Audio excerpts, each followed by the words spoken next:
Please subscribe and share SWA News.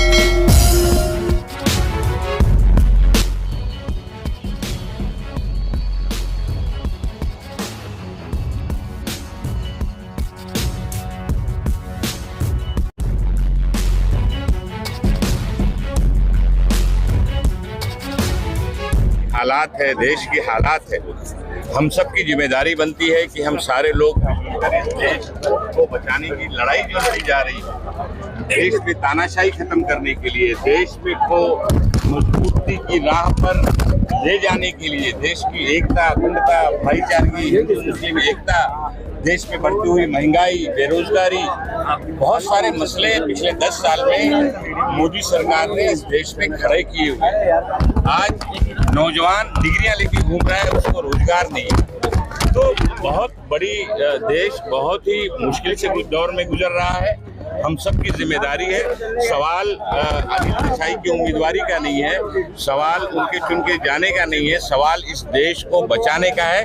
और अणुशक्ति नगर से आज हमने यही अपील की है कि इस देश को बचाने की लड़ाई में आप सब लोग साथ दें और 20 तारीख को इंडिया गठबंधन के उम्मीदवार अनिल देसाई को भारी वोटों से चुनकर नहीं। बहुत अच्छी बात है, सारे के सारे लोग इस देश के हालात को देख रहे हैं, समझ रहे हैं। सब लोग इस देश के में जो माहौल है पैदा हुआ है उसको बदलना चाहते हैं, एक अच्छी सरकार चुनना चाहते हैं जो सरकार तामीर और तरक्की के नाम पर काम कर सके। ऐसी सरकार नहीं चाहिए जो हिंदू और मुसलमान, शमशान और कब्रिस्तान, हिंदुस्तान और पाकिस्तान की बात करे, लव जिहाद की बात करते हैं, लैंड जिहाद की बात करते हैं, अब वोट जिहाद की बात करने लगे हैं। 10 साल में ये सरकार पूरी तरह से हर मोर्चे पर फैल रही है। और आज जो देश जिस तरह से कमजोर हुआ है, इसीलिए राहुल गांधी जी, कांग्रेस पार्टी, खड़गे जी, शरद पवार जी, उद्धव ठाकरे जी, सारे लोग और भी अलग अलग रियासत की जो पार्टियां हैं, सारे लोग मिलजुल कर एक महाज बनाकर इस देश को बचाने की लड़ाई लड़ रहे हैं ताकि इस देश को बचाया जा सके। सभी लोगों का समर्थन है, लेकिन खास करके चित्तगांव के जो हमारे लोग हैं उन्होंने प्यार से उनको यहाँ पे बुलाया था और उनकी गुजारिश थी कि उद्धव जी यहाँ पे आए। और जो उन्होंने कोरोना के दौरान महाराष्ट्र में जो काम किया है उसको देखते हुए लोग चाहते थे कि जिन्होंने हमको संभाला उनको हम सुने, उनको हम देखें, और इसलिए उद्धव जी ने हमारी सभी की रिक्वेस्ट मान ली और यहाँ पे आए। इलेक्शन एक बहाना था, लेकिन लोगों से मिलना ज़रूरी था, इसलिए आज उद्धव जी आए और लोगों से उन्होंने उद्धव जी ने तो ऊर्जा पूरे देश में ही भर दी है, क्योंकि जो गलत हो रहा है देश में उसके खिलाफ आवाज़ बुलंद से उठाने का काम उद्धव जी ने किया है। इसलिए उद्धव जी के जो फैन है वो महाराष्ट्र में नहीं है तो पूरे देश में बड़े हैं। महाविकास आघाड़ी को आज जाहिर हुआ है कि लोकसभा का मतदान लोगों ने अपने हाथ में लिया है और ये जनता आने वाले दिनों में मोदी को दिखाएगी कि जनता का आवाज क्या है, जनता का मत क्या है, जनता का अनुमोदन क्या है। और जनता ये दिखलाएगी कि आने वाली पीढ़ी में जो संदेश भेजा है कि हर आदमी अपने घर से, अपने मन से, कोई खरीदा हुआ नहीं, कोई अपने लालच से नहीं, अपने दिल से और अपना मस्जिद अपना वही देने के लिए आए कि हम उद्धव जी आपके साथ में है और ये मोदी जी को हम ये देश से तेरे पार करने के लिए हम सब तैयार है, ये वादा करने के लिए आज उद्धव साहब के साथ में सब जनता इकट्ठा हुई थी। समर्थन इसलिए मिल रहा है कि जो कोरोना काल में उद्धव साहब ने जो जात पात न मानते हुए हर जाति समाज के लिए जो कार्य किया वो उल्लेखनीय है। झोपड़े में रहने वाले को भी सहयोग दिया और बंगले में रहने वाले को भी सहयोग दिया, और ये सब सहयोग की वजह से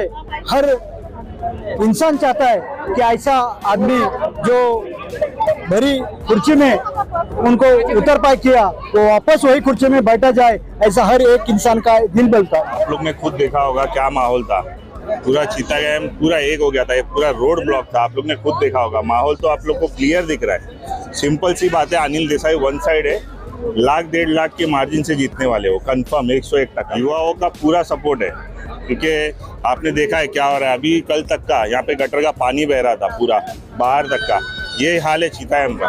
तो ये कब तक चलेगा? बदलाव जरूरी है। मशाल एक नंबर। जैसा अलग अलग चरण जो चला है, अभी आज चौथा चरण हुआ है, होने वाला है।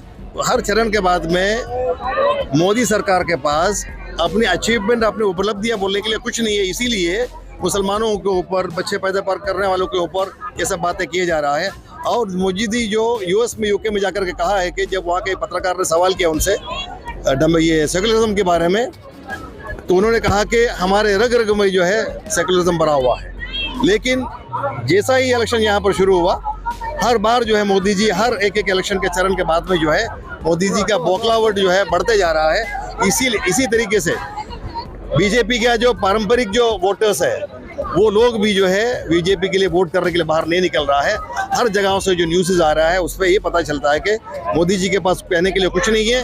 और लोग, इवन बीजेपी के लोग खुद परेशान है, क्योंकि बेरोजगारी 40 साल के अंदर इतना ज़्यादा बढ़ चुका है और एजुकेशन इतना महंगा हो चुका है, हर चीज़ में महंगाई है, बोलने के लिए कुछ नहीं। इसलिए तबाही मचा हुआ। 10 साल को उन्होंने कम से कम 20 साल से ज़्यादा हिंदुस्तान को पीछे लेके गया है। और इस बार जो है हर कम्युनिटी के लोग, हर तबका जो है महाविकास आघाड़ी और इंडिया अलायंस के पीछे खड़ा हुआ। आप ये मंजर यहाँ पर देख सकते हैं। और हम लोग मानते हैं कि जैसा कि उन्होंने कहा, उद्धव ठाकरे जी ने अभी के, पहला हम अलग अलग थे लेकिन अब एक हो गया। मोदी जी के इस तरीके से बर्ताव, इस तरीके से जो है बौखलाहट जो है हर कम्युनिटी को, हर तबके को जो है एक साथ मिला लिया है। अब जो है मोदी जी का सियासी तौर पर बचना नामुमकिन है। मोदी जी, इनका जो नारा है, मोदी जी तड़ी पार, बीजेपी तड़ी पार, ये पक्का है। ज़्यादा से ज़्यादा अच्छी के साथ में जो है इंडिया अलायंस हुकूमत में बैठे। 400 पार का नारा ये है कि 200 समथिंग के साथ में जो है ये बन सकता है, हुकूमत बन सकता है। 400 पार क्यों कह रहे हैं? इनके आपस में जो हिडन एजेंडा जो है, इनके कहीं कहीं लीडर्स और सीएम्स जो है बाहर ला रहे कि 400। एक लेटेस्ट ये कहानी इन्होंने कहा कि अब जो है पहला जो है राहुल गांधी और दूसरे जो नेता लोग जो है जाली टोपी पहन करके वोट मांगते थे, अब जो है टीके लगाकर वोट मांग रहा है। जून 4 के बाद में जो है ये जय श्री राम कहने वाले हैं। तो इनका टोटली जो है इनका मनगलत कहानियां है, इनका इरादा बिल्कुल गलत है। और इस बार अगर वो लोगों ने 2 बार जो गलतियां की, इस तीसरे बार अगर ये गलती दोहराएंगे तो ये संविधान भी बदल जाएगा। हमारी जो आज़ादी, हमारे स्वतंत्र सेनानियों ने कंधे से कंधा मिला के लड़ करके जो आज़ादी दिलाया है, जो रिपब्लिक बनाया हिंदुस्तान को, वो तानाशाही में बदल जाएगा। आज का माहौल तो काफ़ी बहुत अच्छा देखने को मिला है। और चीता कैंप में उद्धव साहब आए हैं, ये बहुत बड़ी बात है चीता कैंप के लिए। उन्होंने खुद आकर जो आश्वासन दिया है वो ज़रूर पूरा करेंगे। और हमारे राहुल गांधी जी जो है आने वाले जो है प्रधानमंत्री बन सकते हैं और बनेंगे, हमें इतना पूरा भरोसा है। तो उन्होंने भी हमें बहुत सी स्कीमें दिखाई है, उनका जो मैनिफेस्टो है उस पर भी जो है 100% काम होगा। और ये हमारी पूरी उम्मीद है कि इस बार जो इंडिया अलायंस जो है इस बार जो है जीतेंगे। बहुत ज़रूरी है। और इसका जो फैसला जो है मेरे हिसाब से जो है हमारी जो कम्युनिटी है, मुस्लिम कम्युनिटी, वो करेंगी। क्योंकि यहाँ पे जो है बहुत से कैंडिडेट जो है नॉन मुस्लिम है, तो इसमें जो है हो चुका है जो भी है हेर फेर। तो इसलिए मुसलमान जिधर वोट डालेगा वो पार्टी जरूर जीते। चीता कैंप से तो बहुत फायदा होगा, चीता कैंप को बहुत फायदा होने वाला है। आगे चीता कैंप डेवलपमेंट होने वाला है और हम लोग खुद देख रहे हैं। इसलिए कांग्रेस से मैं खुद जुड़ा हूँ। मैं पहले दूसरी पार्टी में था, अभी मैं कांग्रेस में हूँ। ये देख के कि कांग्रेस जो है डेवलपमेंट पे काम की है हमेशा, इसलिए मैं खुद काँग्रेस जॉईन केला ॲज अ ब्लॉक प्रेसिडेंट। पहिल्यांदाच आज चीता कॅम्पमध्ये उद्धव साहेबांनी एवढी मोठी जी सभा घेतली, खरोखर त्याला इकडच्या चीता कॅम्पच्या लोकांनी, तसंच आपला ट्रॉम्बे असेल, सर्व इकडच्या आजूबाजूच्या लोकांनी खूप चांगला प्रतिसाद दिला। मी आता इकडे होतो, मी मागच्या टोकाकडे होतो उभा, तेव्हा इकडचीच लोक, स्थानिक लोक चीता कॅम्पची आहेत, ते लोक बोलत होते की आत्तापर्यंत या चीता कॅम्पच्या इतिहासामध्ये हा पहिला दिवस असेल की एवढा संख्येने चीता कॅम्पमध्ये कुठच्या सभेला लोक इथे उपस्थित असतील। ये तो बहुत ज़रूरी है, क्योंकि पहली बात तो जो 400 पार का नारा जो अपने प्रधानमंत्री ने दिया है, वो किसके लिए दिया है वो अपने को अभी उद्धव साहब ने उसकी सब बरोबर जानकारी दी। क्योंकि जो संविधान है 400 पार करके जो संविधान है, जो बाबा साहेब आम्बेडकर साहब ने जो बनाया, इनको ख़त्म करना है। इसके लिए आज की जो सभा थी वो चीता कैंप के लोगों के लिए बहुत कुछ उसमें मालूम पड़ गया कि 400 पार का नारा इन्होंने क्यों दिया। ठाकरे साहब, आपके लिए शेर पढ़ता हूँ।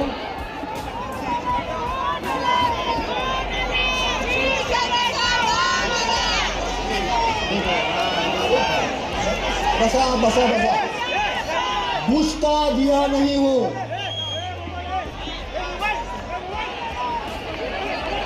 घुसता दिया नहीं हूं, मशाल हूं मैं, घुसता दिया नहीं हूं, मशाल हूं मैं, शतरंज की गहरी चाल हूं मैं, मेरी पीठ में तीर मारने वाले मैं शोर हूं, इंतकाम हूं मैं। उद्धव ठाकरे साहब आ चुके हैं। अब एक नारा, अब की बार,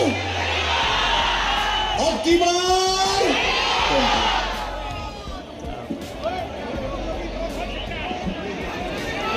शिवसेना पक्ष प्रमुख उद्धव बाळासाहेब ठाकरे यांचा आवाज कुणाचा? महाविकास आघाडीचा।